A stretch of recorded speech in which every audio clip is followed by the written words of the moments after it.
and welcome again to the Marty Heiser Show. I am Marty Heiser. I will be your host for this show, and you always get the truth here at the Marty Heiser Show. We are delighted that you've joined us this evening because, frankly, there's a storm coming. This is going to be a big one. They're talking about 3 feet of snow. You need to just sit down, maybe pop some popcorn, maybe get a little hot chocolate, nuzzle up next to the television, watch the next half hour. I hope it's going to be informative, and I hope you get something out of it. Also, the phone number here is 438-2003. If there's something that sparks your interest, don't hesitate to call. That number again, 203-438-2003. My daughter Cleo back in the control room is going to make sure that that number is up pretty much all night long. I'm just kidding. She's not my daughter. Although my daughter is in the studio tonight. Nicole Heiser, a new flight attendant with American Eagle Airline. And she might get on the show. We're not sure. Let's see how it all unfolds.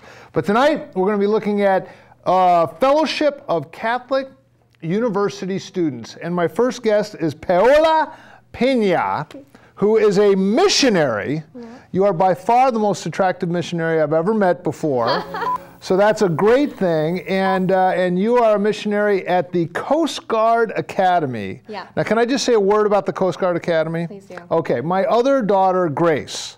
My son played rugby at Norwich University, and they were playing rugby against the Coast Guard Academy. So you had all these extremely fit, attractive young men playing rugby together, and the only girl in the at the whole game was my daughter, Nicole. She was very happy. She felt like she had died and gone to heaven. Do you feel the same way with all these attractive, fit men at the Coast Guard Academy? It's strange. When I told students, I graduated from the University of Vermont, and I told them that I was going to the Coast Guard Academy. Yes. One of the girls had said, well, make sure you go evangelize to those cute boys over there. And I was just like, oh my gosh. If anything, it's a beautiful campus filled with young men and women who really are searching and are living out virtuous lives. Mm-hmm. I actually did play rugby in college. Did you? I did. I loved it. And at University of Vermont? I did. Did you ever play Norwich? No, we didn't get that far. They're very good. They're Norwich. very good. They're very military, so we would have been yeah. cleaned. So those girls on the Norwich rugby team are no joke. No, definitely. We would have been, I would have been destroyed if I had gone into that one. Okay. But yeah. All right, now, you grew up at Stanford High School. Mm-hmm. You went to University of Vermont. Yeah. You were raised Catholic. Yeah. It would appear you take your faith very seriously. Yeah. What drew you to Fellowship of Catholic University Students as really a calling? Yeah. Not quite being a nun, but a calling nonetheless. What drew you there? Definitely. So I would say that I did grow up Catholic up until I was about 11 years old, and that's when my parents divorced and things had happened. So I actually grew away from the faith. I had no interest in Catholicism or anything of that sort, and it wasn't until my freshman year in college at the University of Vermont that I met Focus missionaries. At that point, I was kind of experimenting, with religion. I mean, I'm like, God doesn't exist. I don't need him in my life.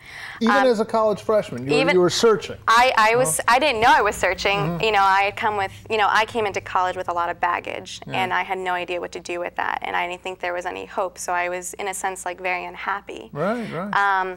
Not unlike a lot of, no, that's the broken case. homes and situations like exactly. that. You come from the leafy suburbs, they think everything's fine. Yeah. But man, when your parents break up, the underpinnings, your foundation, your whole world. Exactly. It's, you're not sure what you live for. And so I came in wondering, asking those typical questions. Who am I? What am I supposed to be doing? What am I supposed to be doing while I'm here for these 4 years? Who do I want to be? And little did I know that when I met Focus missionaries who asked me to come, and they just invited me into a personal relationship with them. They wanted to get to know me. I started going back to Mass again. I started asking these questions at the same time. As I was experimenting, I was also experiencing God. And it wasn't until about 3 months in that I finally went to confession after 8 years. And I finally received communion. And at that point, my heart actually burst into a flame, and I said, something is here that's worth looking for. And that's what it's been. My Catholic faith has grown from me understanding who I am as a daughter, but also understanding that my sufferings, the things that I had gone through growing up, weren't meaningless, and that God had a purpose with that. And my freshman year, I coming in completely oblivious as to what was going to happen. Right. And God just flipped my world 180, and I'm just like, oh my gosh.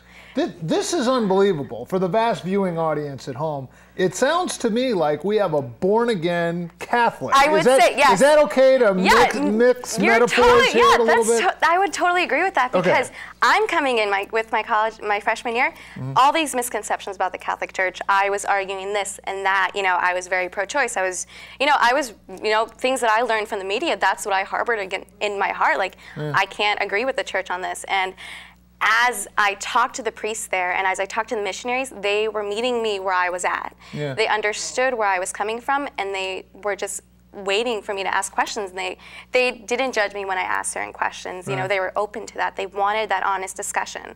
They know those questions exist, and so there should be a forum for students to go ahead and ask that. And little did I know, I didn't think I'd be leading. Within a year, I was leading a Bible study. Within a year, I was already mentoring students. Yeah. It was amazing, because for the first time in my life, I actually found a reason for hope. 1 Peter 3:15, he says, like, be prepared to give an account for the hope that is in you. And I can say confidently that the hope lies in Jesus Christ and the Catholic Church. And I haven't been able to find that, more specifically in the Eucharist. I struggled with that for about 2 years. Like, are you really there? I'm not really sure. But the more that I let myself struggle with it, and using my reason, using my intellect, and looking for answers, the more that I found truth, the fullness of truth. And I found the fullness of truth in the Catholic Church. This is fascinating to me, because I had sort of a similar story, a similar a trail that I walked down. I was raised Catholic. I was born and raised, taught by nuns. I was an altar boy and everything else. But then when I was in high school, I came to a personal relationship with Christ, which I think is what you're describing, outside the Catholic Church. It was Catholicism was more a religion, and then when I met these, I guess you could call them missionaries, they were part of a group called Young Life, and they talked more about having a personal relationship with Christ, which sounded pretty good to me, and I went for it. But it's exactly what you're describing, a point of decision, a point of renewal, and then a transformation of your life. You become a new person. The old falls away, and behold, all things have become new. And here you are, a Catholic, quoting the Bible. I mean, that's phenomenal. It's not seen, and this is good, though. I think this is it is, because I think that the evangelical church has a lot to learn from Catholicism. A lot. The traditions, holding to the truth. I mean, Catholicism has held a pro-life stance for eons, and the political winds can blow one way or the other, but they're going to stick to that. The sanctity of marriage, the sanctity of the family, the sanctity of life, and I think that they do a wonderful job. Catholic Charities, reaching out to the poor and stuff like that. Evangelicals, on the other side, I think, have an adherence to the Scriptures.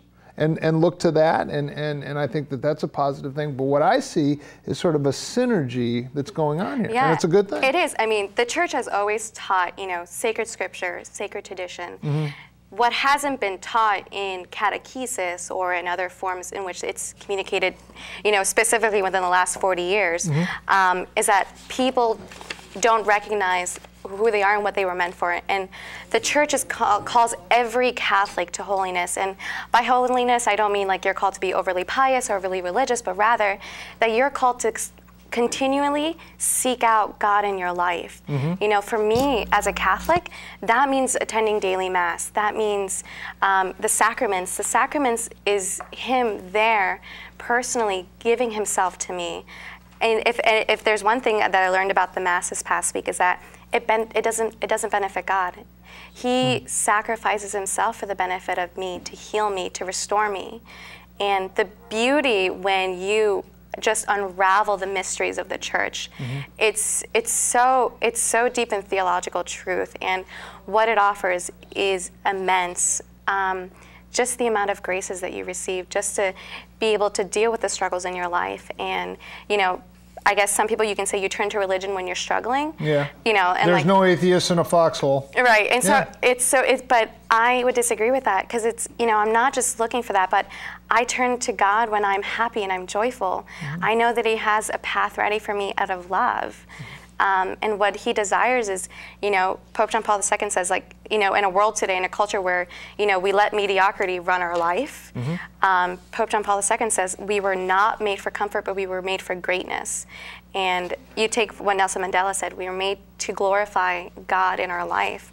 And so to recognize that just to be Catholic is not a Sunday thing, but it's an everyday thing. It's how I reach out to people. It's how I love my family. It's how I, treat my brothers and sisters, just anyone around me. It dictates how I live my life to the fullest. And I have never been any more happier than when I let myself be loved by God. Because the secret to loving God is letting him love you first. And when I encounter that in the Catholic Church, and either by readings of the saints, they're not in perfection, but they are on their way to perfection. Right. They struggled with it. They knew their goal, and they knew that they were made for greatness, and they were made for heaven. And heaven is where all of your desires are going to come into fruition. Everyone was made for love, and I'm sure you know this quote by St. Augustine, our hearts are restless until they rest in you. Yes. Give God a chance, and it blew my mind. You talk a little bit about, how the missionaries that you met at University of Vermont didn't judge you, didn't come down hard on you. When you look at the Bible, and you brought up St. Augustine, he had a concubine that he lived with. This is, if it's the same one I'm thinking of. He had, the Confessions of St. Augustine go on and on about, a profligate life, and then he eventually surrendered to Christ. His heart was not, what was the quote again? Our hearts are restless until they rest in you. Yeah, our hearts are restless till they rest in you. Others, Pascal has said that we have a God-shaped void in our heart, and we try to fill it with a lot of things, but until we fill it with Christ.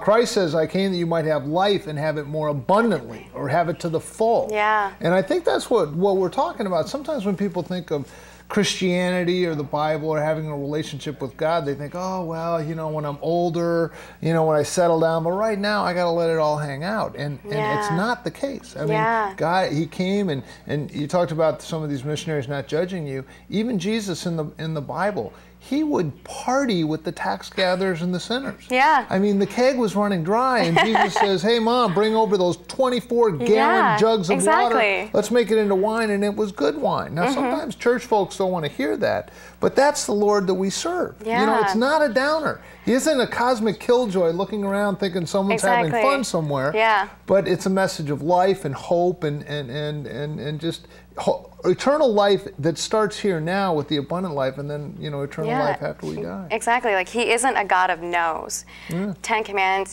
People. I definitely thought this first. It's just a killjoy. I can't do this. I can't do that. Yeah. But what I didn't recognize, and that these were guidelines to love, because to love is a virtue. To love is to grow in the discipline to let yourself to be free to love and be loved. Yeah. And if you don't form that already within you, just like if you want to run a marathon, you can't just go ahead and decide, I'm going to run a marathon today. You're going to kill yourself by doing that. It's just going to be hard. So what do? You start practicing little by little, and the same way you start with God, that just means maybe trusting him day by day with the little things in your life, and then he just starts to come in. Okay, so here you are at the Coast Guard Academy there in, what is it, New London? In New London, Connecticut. Connecticut. The boy-to-girl ratio is what, about 598 to 1 girl? It's 70-30. 70-30. Okay, so I would imagine you have a vibrant outreach ministry there. Yeah. And the organization, again, is Fellowship of Catholic University Students. And you have a website. I don't know if we can put that website up, because if people want to know a little bit more, they just go to www.focus.org. Yep. And then can they click on your name and so there's on the website there's a little thing that says give now, and there's a little missionary search box, so you can go ahead, put my name, my story is on there. It explains what we do at Focus. So with Focus, it is a national outreach organization that what it does is it sends recent college graduates back to the college campus to reach out to students, knowing that college is a time when you're making decisions in your life, whether that's for the good or for the bad, and the decisions that you make are going to impact you in the future. It's going to show you how you're going to lead, families or the culture. College students will be the leaders of tomorrow. And Curtis Martin, our founder, recognized that, and he also recognized the need within the Catholic Church to awaken Catholics. He actually had his own journey as well. When he was in college, he was actually evangelized by Protestant missionaries. Probably what, Campus Crusade for Christ, InterVarsity, what was it? I can't remember off the top of my head, but that's how but what they did is that they formed a relationship with him. Yeah. What we have forgotten to do in our society is that we need to... Kind of like Jesus. Exactly. Like he went up to Matthew and said, follow me and I will make you fishers of men. Right. You can't come in there cold. You got to have a little relational capital there. Exactly. It's called the incarnation. That's what Jesus did. He didn't just, come up from on high and skywrite, I love you, I love you. But the Word became flesh and dwelt among us, much like you and all these cadets. Yeah. Yes. And that's kind of only different. Kind of only different. Yeah, but that's what it was. And recognizing that we're humans, but we were made for relationship. That's our deeper desire, and recognizing that, okay, I desire relationships with other people around me, but all those relationships around us are to lead us to the ultimate relationship, and that's a personal relationship with Christ, a personal relationship with God. And that's when I let myself do that, it's just a new world was opened up to me that I never thought was possible. Just the amount of joy that was coming out, and just the way that I thought, the way that my mentality totally switched. I was a different way of thinking about how to reach people, but because of what Kurt has experienced and recognizing that need for personal relationship, that's how Focus began to, in a sense, kind of mimic the Protestant ministries that outreach to him. Right. He, through that, was actually led back into the Catholic Church. And from that point on has been just serving. Okay. Yeah. You talk about the main thing, inviting college students into a growing relationship with Jesus Christ and His church, inspiring and equipping them for a lifetime of Christ-centered evangelization, discipleship, friendship, in which they lead others to do the same, kind of reproducing themselves. Yeah. I just wanted to touch on, we're interesting. This may get a little too into the weeds theologically, but there was a creed that was put together by all the early Christians, Catholics or otherwise. It was called the Nicene Creed, and it's recited at every Mass, and it talks about how we believe in one God, the Father Almighty, the maker of heaven and earth, all that is seen and unseen. We believe in one Lord Jesus Christ, the Son of God, eternally begotten, and then it goes on from there. Through all things were made, to fellowship and so forth. It's called the Nicene Creed, and it really blends together everything that Orthodox Christians, I don't care if you're Methodist, Episcopalian, Congregationalist, generally speaking, we can all agree on the essence of the Christian faith as found in the Nicene Creed.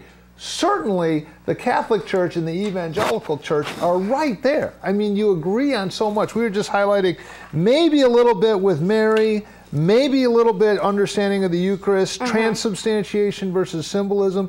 Maybe we understand the sacred scriptures and we believe in that. We understand general revelation is found in the creation. Maybe the Catholic Church puts a little bit more emphasis on tradition than the Evangelical Church does. And it was really Luther in like the 1500s that kind of, had the whole Reformation thing started.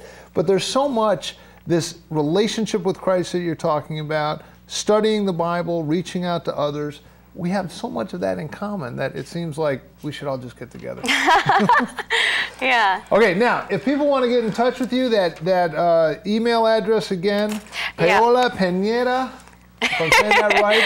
Paola Peña Rojas. And you can go to www.focus.org and look up Paola Peña. Yeah. And if you would, consider supporting her work that she's doing there. They have to raise their own money. If I can explain that a little bit more. Real quick. Yeah. So, we completely support our living expenses. If I could be a missionary for free, I would do it, hands down. The reality is that this is a first world mission, and I live by first world financial commitment. So, if anything that helps me, allows me to be radically available on the college campus to go ahead and to reach out to students, whether that's through mentorship, through Bible study, through small group events. But any help would be completely appreciated. So go to the website, www.focus.org. I want to thank you so much for coming in. Thank you so much. Really appreciate it. Yeah. And now we're sort of going from the Kingdom of God, all that is good with the world with Paola, to really all that is bad with the world with our roundtable discussion of politics and things of this world. But to set that up, there is this vintage cartoon. This cartoon, I think, was put out by Disney in the 1950s. It is so prophetic. I mean, when you look back at it, you see the challenges between freedom and the free enterprise system and men allowed to go and put their money at risk and try to make a business and grow their business. And then you have all this snake oil salesman with all these isms, socialism, communism, statism, and how don't worry, big government's going to take care of it. Just give us your freedom, and we'll give you security. And guess what happens? Watch this video. It's a classic. You'll recognize some of the characters. You'll recognize early Disney stuff. We're going to go to this, this cartoon video, and then from there, we're going to have our roundtable discussion. So let's go to the cartoon right now.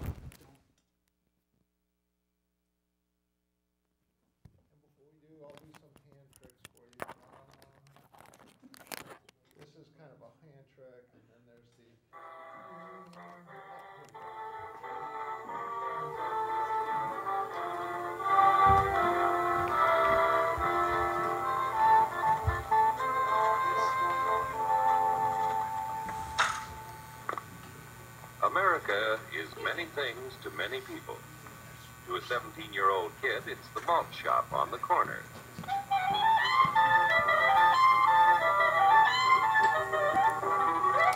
To Grandpa, it's the front porch in the cool of the evening. To Mother and her family, it's church on Sunday morning. And to Dad, it's his favorite relaxation.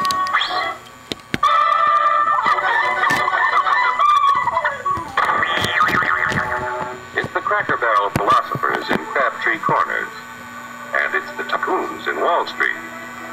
It's all races, creeds, and religions. It's freedom to work at the job you like, freedom of speech and to peaceably assemble, freedom to own property, security from unlawful search or seizure. Where's your warrant, Flatfoot? The right to a speedy and public trial. Protection against cruel punishments and excessive fines. The right to vote. And to worship God in your own way. It is these freedoms that have made America strong. Okay, so we got our freedom. But management's lousing up everything. Labor is at fault. It's ruining the country. My constituents, as your elected representative, I can assure you Labor's right, management's right. I'm strictly neutral. Labor, management, politicians, bully. Oh, they can't tell corn from oats. Why? Take the money out of Hurry, step right up, folks. Here's the answer to your problems. Dr. Utopia's sensational new discovery isn't. Ism will cure any ailment of the body politic. It's terrific. It's tremendous. Once you swallow the contents of this bottle, you'll have the bountiful benefit of higher wages, shorter hours, and security. Enormous profits, no strikes. Remember, you're the big boss. Government control, no worry about votes. Name your own salary. Bigger crops, lower costs. Why, ism even makes the weather perfect every day.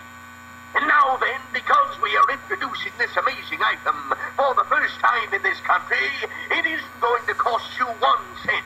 All you have to do is sign this little scrap of paper, and you get your bottle absolutely free. I hereby turn over to ISM Incorporated everything I have, including my freedom and the freedom of my children and my children's children, in return for which said ISM promises to take care of me forever.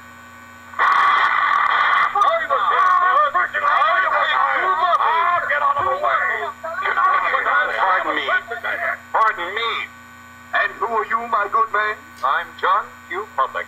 Ah, my fine friend, you're just in time to share this generous and gigantic offer. Sign right here. Mind if I read it first? Hurry up! your shirts on, boys. Including Freedom. Freedom? What? Sign away my freedom? Why, this is ridiculous. Don't be corny, brother. Sure, our system of free enterprise isn't perfect. But before we throw it away for some imported double talk, let's turn the clock back a few years to see what it's done for us.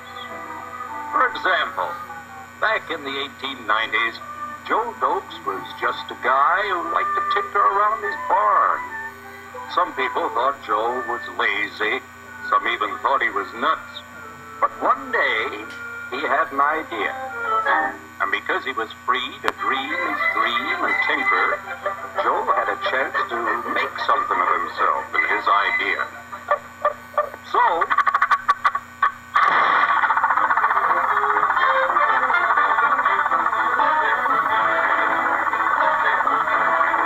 of course, some people didn't think so much of Joe's idea. But that didn't stop him.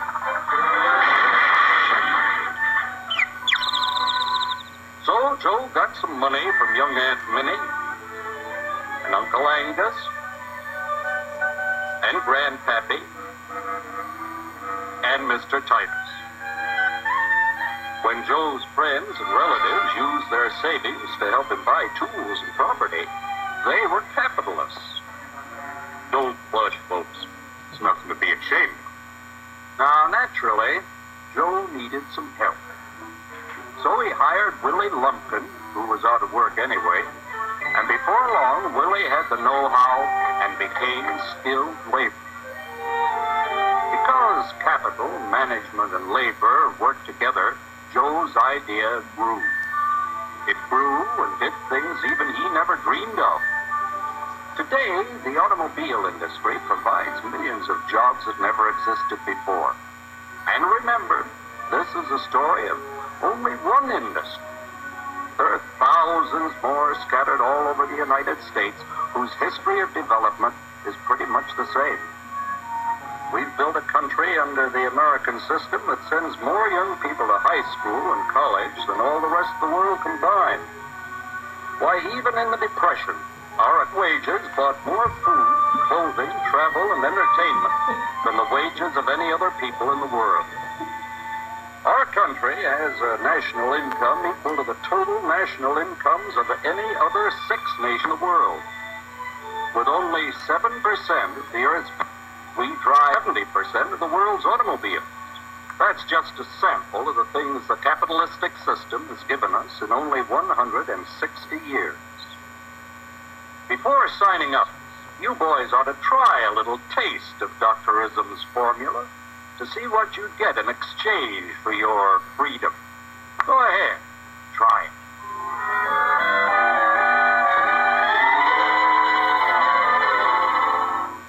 You can't do this to me.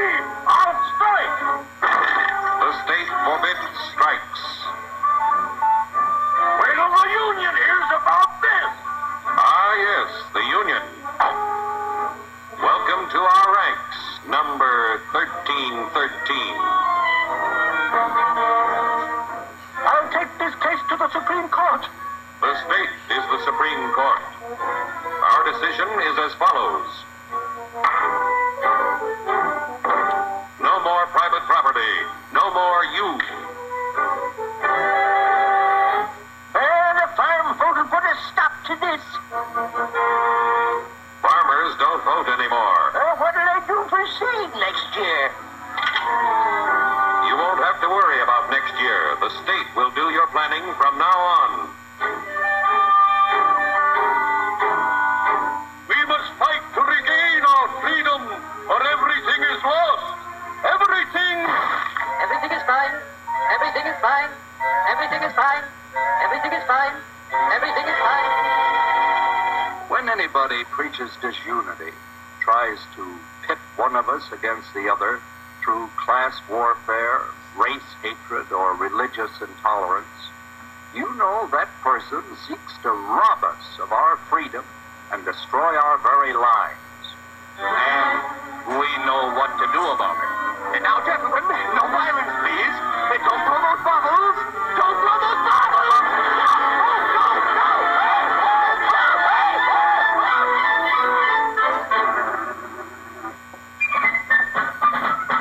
Working together to produce an ever greater abundance of material and spiritual values for all. That is the secret of American prosperity.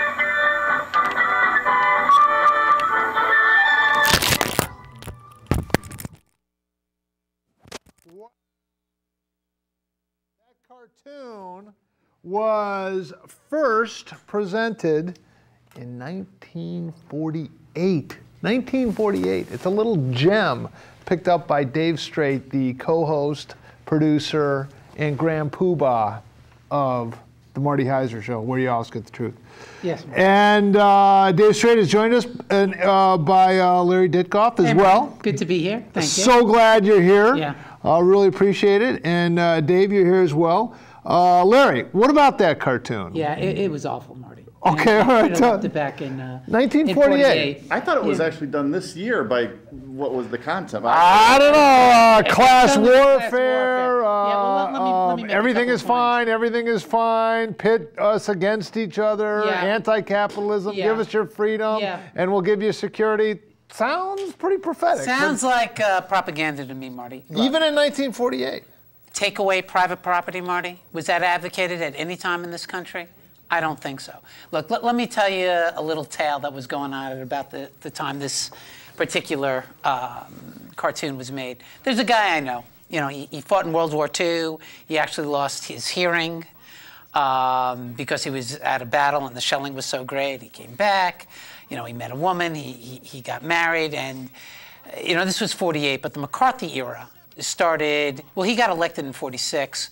But his anti-communist witch hunt started 49, 50, around the time the Korean War started.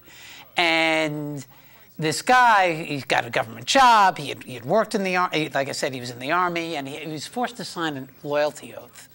And he said that he knows he's never been a part of the Communist Party. And he said, no.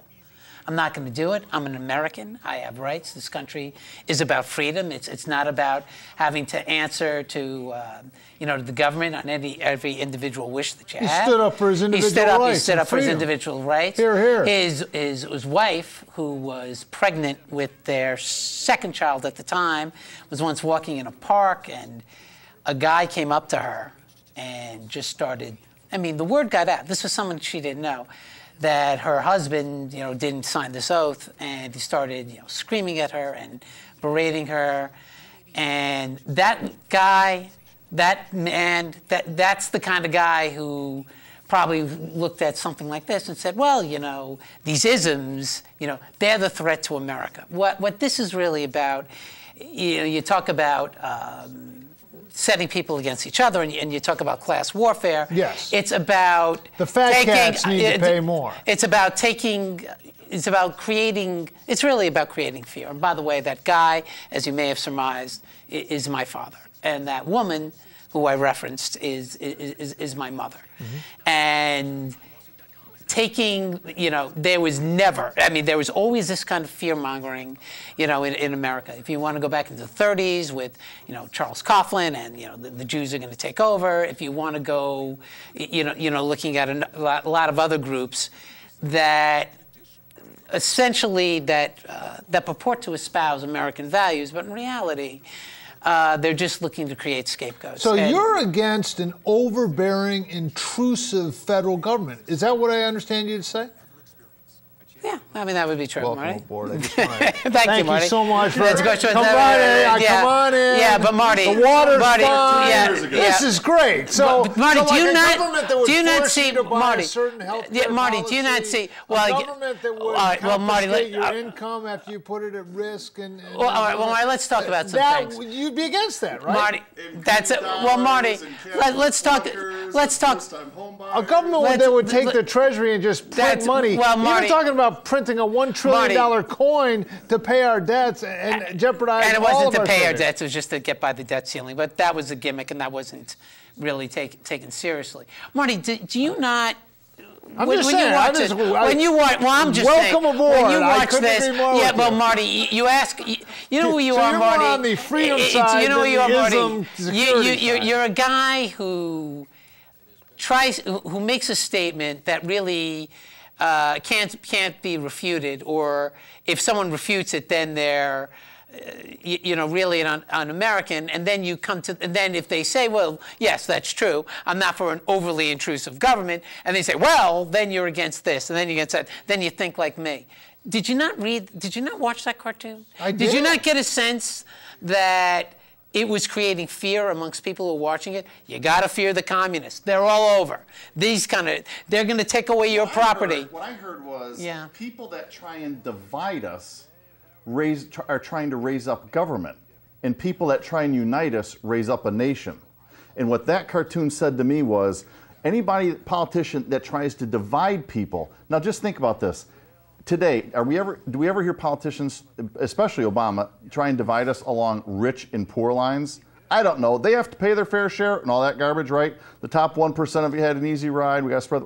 Look. The guy separates rich and poor. He separates us by young and old. He separates us by labor and management. He separates us along lines of sexual preference, along religion, immigrants versus citizens. This guy separates us at every turn. And what that does is it makes everybody a minority in some fashion, and then we're all victims in some fashion, and now we really need the government. Well, what am I missing? Well, we only have 20 minutes left. I opened myself up. As far as what you're hearing, well, maybe. Am I wrong? Well, does this guy demagogue I was talking about with the in the unions. I was talking about with the Hold on the one cartoon. second. We have a minority who's calling in. Yes, caller. Are you a member of a put upon minority group that needs to be have regression by the government? No, but for the record, Marty, I am independent. But let me say one thing. If your cartoon is about taking property from people, that happened when Mayor Mark Boughton built the new police department in Danbury. He took that property by eminent domain. By the way, he had another location that would have been much better, and nobody lived on that location, the old Danbury Fair Mall location that's right around the corner. Listen, he was on the tube yesterday saying that he was complaining about the rising cost of health care. Was he ever part of a conversation with state or federal officials about getting into that before? No. I think now he's in the paper today saying he's going to raise property taxes if the state gives everybody a tax on their cars. You know what? This guy's been in there for 12 years. I think we ought to get rid of him in the next election cycle. Take care. All right. Thank you. Damn. Well, the cartoon referenced property rights, not individual instances of eminent domain. I know that the key location in London, I know, has gotten a lot of talk about that particular issue. Well, the eminent domain issue. Every highway that's been built in this country has confiscated property for the greater good of what is considered eminent domain. I don't know. It could be an intrusive form of government, but I mean, are we really headed towards a problem with centralizing the power in Washington and giving up our freedoms, or is this all much to do about nothing? Marty, as I learned from watching reruns of Law and Order, assumes facts, not in evidence. Highly educational. No. It's actually a pretty good show. I'm asking you because you're not Marty, you're not asking. You're making a statement that has yet to be proved, and then you're saying, well, and then you're saying, given that statement is true, can we not draw this conclusion? Like if I say I'm not for an overly oppressive government, that means that I believe everything that you believe, and that's not the case. Overly oppressive. Hope springs eternal. I feel a kindred spirit, like you're coming along. There was a spark. Eventually. Well, Marty, I think you know what Winston Churchill said? Said Russia's an enigma wrapped inside a riddle. That's true. He did say. Lady Astor, you're not good looking. I mean, no, when Lady Astor said, "Mr. Churchill, I don't know what I hate more, your politics or your mustache." He said, "Madam, you don't have to worry about getting close to either." That's pretty funny. Yeah. And then there was one in a bathroom. But anyways, I can't get on this. This is family television. No, Winston Churchill said that if you're not liberal. When you're 30. young, Yeah, I know. then you have no heart. And but if you're not a conservative, when you're older, you have no brain. Yeah. I didn't know that. Yeah. I'll have to tell you, and if you want to call in, there's a very funny thing what Churchill said in a mentor. I thought that was in the Bible. No, it's not in the Bible. It's First Winston, chapter 3, verse 16. Well, no, but I am not coming. Look. You're smarter than me. That's been proven over and over again. I can beat you at golf. That's been proven over and over again. But I respect your perspective. You're in the investment field. You seem to have done a reasonably good job at that. You have your hand on the pulse of the economy.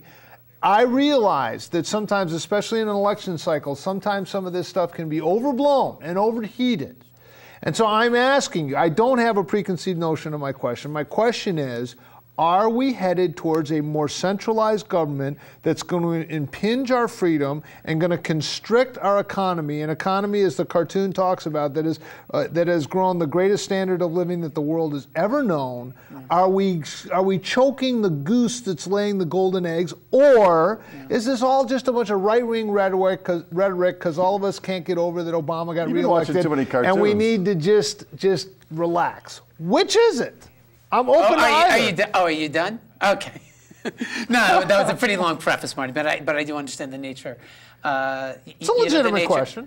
No, the nature. I was going to ask you to land the plane, but don't use his material, okay? No. I suppose I gotta come up with my own lines. But to respond to what you said, is it necessarily one or the other? Dave was making the point about class warfare.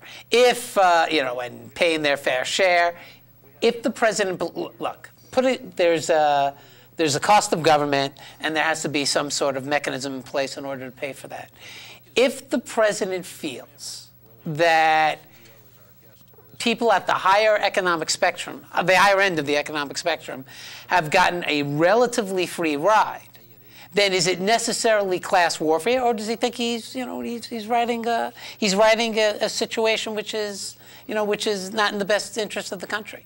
Do you read? I don't know if you hear about something that's called the Gini coefficient. Are you familiar with it? The Gini coefficient. G-I-N. Yeah, it's what it is. It's the. I skipped that one. Okay, it's. Was it one of the commercials in the Super Bowl? No. Then I'm not aware. No, okay. It's if one person has all the wealth in the economy, the Gini is 1. If everyone has the same amount, then it's 0. So it's a number between 0 and 1. The higher the number, the more concentrated the wealth. The lower the number, the less concentrated the wealth. It's government's role to redistribute the wealth. You did it. There you go again, Marty. Why are you so embarrassed for some of these? He's trying to help you land the plane. That's what it was all coming to. No, Marty. But you state prefaces that buttress your point of view, but are not necessarily where I'm heading. That's exactly. Then go ahead. Finish your Gini concept. No. Let's move on beyond nuance. Okay, we'll get beyond nuance. That over, and again, I don't have specific statistics in front of me, but over time, wealth in this country has become more concentrated. I was reading in the New York Times today, or perhaps it was the Wall Street Journal. Actually, it's in both the Times and the Wall Street Journal, that in China they're looking towards more equal income distribution. And then the reason I bring up this Gini coefficient, that their number is really quite high. Yeah, and there's 1.3 billion people in China. More or less. 300,000 of them actually live in like the first world, and then a billion of them live in basically cavemen. And they're looking. Yeah, and they're looking to. Tell them to call in again, huh? Yeah, and they're looking to to rectify that. And again, from the standpoint of growing the country, then. It's really, and I know I'm going to sound like an MSNBC commercial, but it's true. It's really a vibrant middle. Talking points. A vibrant middle. No, it's a vibrant. It's a vibrant middle class. I mean, I watch Fox on occasion. I try to get different points of view, but I'm more. Now, do you watch Fox for the news or? No, just the reporters. No, I watch Fox to see if I can punch holes through the arguments that are made. Go ahead. Where's he wrong? Well, if you look at everything that Marxists did throughout history, you see that's what's happening in America today. It's redistribution of wealth. It's you didn't earn that. It's You know, other people are responsible for your success, and we're going to take care of you. You don't have to provide for your own protection because the state will protect. It was literally every single thing that was in that cartoon is exactly what we're seeing play out today. And it's accelerating. It's not deaccelerating. You're way off base here, Dave. I think you're way off base. Well, you're entitled to be wrong. That's the beauty of America. Well, Dave, I wouldn't want you to not give yourself that right. Yes, I'm entitled to be wrong. But here's the thing. Marxism is, Bob McGuffey mentioned this on the show. From each according to his ability to each according to his needs. Okay, we have a caller who's calling in. Are you one of the over or undertaxed citizens, caller? Overtaxed. Oh my God. And what's your perspective on what we're talking about, and how did you like that cartoon? How you doing, Marty? Excellent cartoon. Jesus is the Lord, and your buddy there that you always have on. I mean, he's an interesting fellow, but like a lot of people who may mean well, like the captain of the Titanic, he might have meant well, but he headed right for the iceberg. I understand. And as far as I'm concerned, everything he said is basically communist principles. If you just want to hear a couple of things from the Communist Manifesto, please. No freedom of religion, progressive income tax, the central bank, government control of communications and transportation, government control of education, and I don't know if I mentioned gun control, but most of what our country does, there was a guy, I think it was Conyers from Michigan. He was on Freedom Watch with Judge Napolitano, and he was on there, and Judge Napolitano was calling him to task on giving money again, bailouts, and approving another one of these loans and stuff like that from the Federal Reserve. And he said it's unconstitutional, Judge Napolitano, and he said most of everything we do is unconstitutional. Yeah. So we live in a society now where the government is so far gone. I mean, they accept this practice. If you look over what's happening in the Middle East right now, we're using drones now in Africa, and we use military support to set up this guy in Egypt, the president. I can't remember his name right now. Morsi, yeah. Morsi, and he's establishing martial law, Sharia law, and at least he's not getting. The head of the Muslim. He was a chief person in the Muslim Brotherhood, a Muslim extremist group, and the very reason we're setting up drones in Africa is supposedly to stop Muslim extremist groups. Well, at least he's not getting. At least he's not getting. At least he's not getting together with the leader of Iran. Oops, yep, he is. As a matter of fact, he's there for the first time in 50 years. Yeah. And, when we zap these guys with the drone, at least we don't waterboard them, because that would be cruel. Listen, thank you very much for the call. I don't want to keep you, but listen, just remember one thing. If you look in the Constitution, the President of the United States has no authority whatsoever to assassinate people. The Congress can do letters of marque and reprisal, in certain circumstances, but that's with a vote of Congress. So what the president is doing, he's gone far beyond his powers. With immigration, we have immigration laws, and he says by executive law they can stay here. All this is illegal. In fact, it's against Section 1324 of U.S. Code. All right, listen, I got. Well, thank you, Gerard, for calling in. Okay, take care, guys. God bless. All right, I appreciate your views. I really do. Yeah, so to his point, the Bill of Rights is slowly becoming, or quickly becoming, the Bill of No Rights, right? I mean, anybody that thinks you have any degree of privacy on your phone or in your home or anywhere, you're kidding yourself. I mean, the programs that are being put in place monitor all your phone calls. They triangulate wherever your cell phone goes, right? They keep track of every receipt, every time you use a charge card. Who is they, Dave? The federal government. The federal government knows. So you're saying there's like some giant database. There is. That is, no, you haven't. Let me finish my question. Well, no, you said there's a giant database. No, there is. That's a statement. That's not a question. I didn't. Okay. You're saying that there's. So you're doing what Marty does. You kind of lead me with. No, I didn't know. No. Marty Oh. makes statements that are not factual and states them as if they're factual. I'm just saying there's a giant database, and you're saying every call that I make, somebody at the government is watching me. They're not monitoring it. They're logging it. It's all digital. I mean, storage is cheap. Yeah, they digitally save every bit of information on you and your personal life. And then they kind of like go look for like references to bombs and references to Al Qaeda. Well, I don't know what filters they set up and what they do with that information, but everything is permanent. There's a permanent record of all that. All right, but I mean, day there are warrants. You're really concerned that the federal government is encroaching into your emails, and they want to know that, you know. It's about the carnivore. There's something called Carnivore, which is a program that allowed. Is that what your concern is? Okay. Carnivore. Okay. But do I get real worried about it? Look, I don't spend a lot of time worrying about much of anything. Right. But if you're objective and you take a look and you say, okay, what direction are we headed in? And everybody right now, after 9/11, everybody traded in their freedom and any individual rights that they had for security. Mm-hmm. And they said, do whatever it takes to keep us safe. We never want this to happen again. You know, we're getting what we asked for. I mean, the government is taking control of basically every aspect of your life. And in theory, in exchange for security. Here's the thing. We're on a television show right now talking about the government doing this crap. If they were in charge and controlling everything, wouldn't they say, hey, quit talking about it? You know, we want to stifle it. Yeah. So either they're, you know, maybe not that. I mean, I still think we have freedom of speech. We have, you know, the freedom to unless you're speak out unless you're the government. S&P rating agency and you downgrade the U.S. credit and then all of a sudden you're being investigated. I don't know. Do you think that's a coincidence? Yeah, but that was a couple years ago. But they were indicted just recently. Right? Yeah. Well, 2011 was the downgrade of the U.S. debt. But you're talking about they came after. They came after. Well, they're coming after them. But I mean, not a for week the ago, S&P just got indicted, didn't they? Well, yeah, but no, the lawsuit. Right, Holder filed the suit. Yes. And also the states may join it.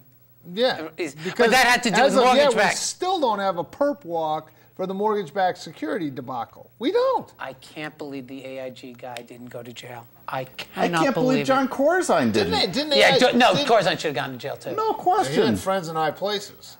Democrat well, and it was friends. an election year, and he was a top Democratic donor. And he delivered and here, New let me tell you what really concerns me is when you print money, and we've taken the national debt since Obama's been in office. He came in and it was an $8 to $9 trillion debt. He's gotten it to 16 by the end of his term. It'll be 22. When you print money like that, whoa. Deficit's projected to go down to $850 billion this year for the fiscal. The national debt. Yeah, I know. It's 16 now. Yeah, it's not going. That would mean he'd have to average about 1.7, 1.8 trillion. So let me just tell you how reliable. Let me just tell you how reliable those projections were. 2 years ago, when they implemented Obamacare, they said bronze coverage, which was a classification for health care coverage, was going to cost the average family of five $12,000 a year. Last week, they just came. The CBO comes out. Oh, and that's the body that when the left likes the number, they quote, and when they don't, they don't. But the CBO came out and said that same bronze coverage, now that we're here and this is coming into play, $20,000 a year. They only missed it by 75%. Democrats never like the CBO. They always go with OMB. Especially now that Republicans are, especially when it makes them look bad. No, but I'm just saying they never go with CBO anyway. But they said, and we joked about it right here in this studio, that you think healthcare is expensive now. Wait till the guys that run the DMV take it over. And lo and behold, here we are. But Marty, Dave said it's going to $22 trillion. I'm saying, what's the basis for that statement? All right, well, so let's round it off to 20. Can we agree on 20? I mean, he's raised prices on all. He's raised prices on all. The fact is, if it goes from 9 to 20 or 9 to 22, who cares?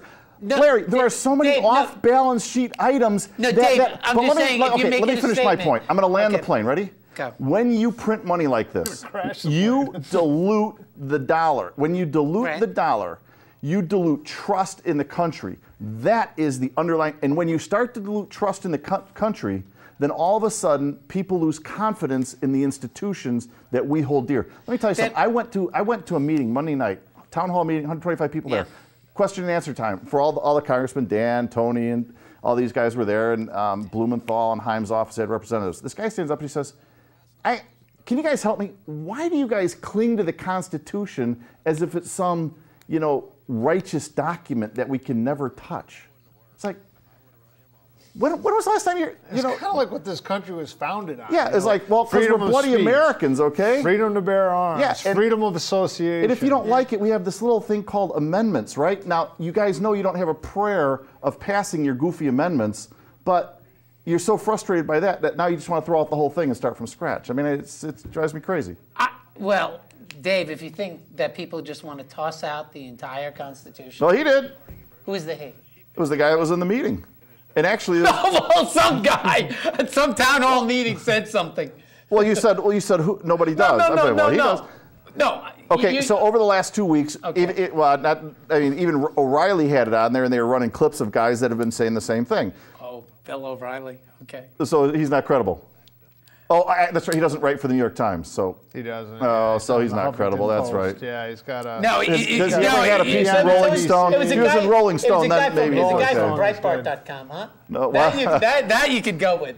Well, they just reproduce the news. So, I mean, they don't create the news. We got 3 minutes left. Wow, time flies when you're having fun.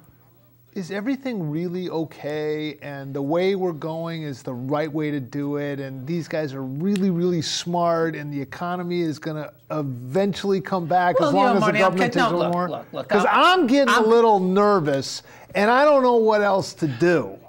Please, lie to me. Tell me everything's going to be okay. Because I'm on a very thin thread here. Yeah. Work with me. I got to get in the last minute here, too. So okay? No, but I'll respond to this, Marty. Look, I'm also concerned about the amount of currency that the Fed's been generating. 80 billion, essentially 80 billion a month with mortgage-backed securities, and eventually, there's a concern about. There's a concern about inflation, but let me jump with that. Okay, give me 30 seconds. No, we only have 30 seconds. That's why I asked for it. But on the whole, I think you have to look at the president's record, and I think the decisions, were basically right, Mark. Well, every time everything's going to be okay. Every time I look at it, I end up holding my nose. But listen. Yeah. The top tax rate in California right now is 63%. Phil Mickelson says, hey, I'm out of here, and he's demonized because he can save $70 million by moving down to Florida. Think about it. You know what? I always tell people that the Democrats want to do for America what they've done for Detroit, and it's happening. Right? Illinois has the lowest tax rate, or the lowest credit rating right now, the S&P, blah, blah, blah. Yeah. Well, you know what? That's the strongest Democrat stronghold out there, maybe next to New York and probably California. Hawaii. Right. Connecticut also. Right. Yeah. So it's run by all Democrats. Well, and we actually have We're just whistling in the wind. It's the great migration of capital right now in America. People are looking at the map and saying, where is a friendly state for capital?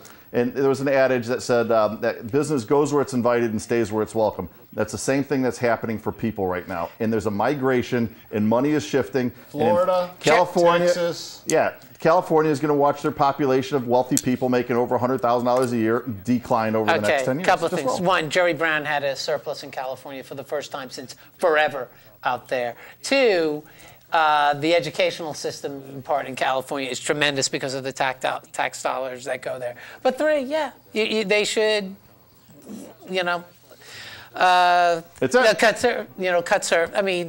not be wasteful in the services that they provide. See, Marty, you have the belief that, like anyone who's on the left, go ahead. You think that they're all for, for spending. But no, it's not being wound up. But it's not. That's just not true.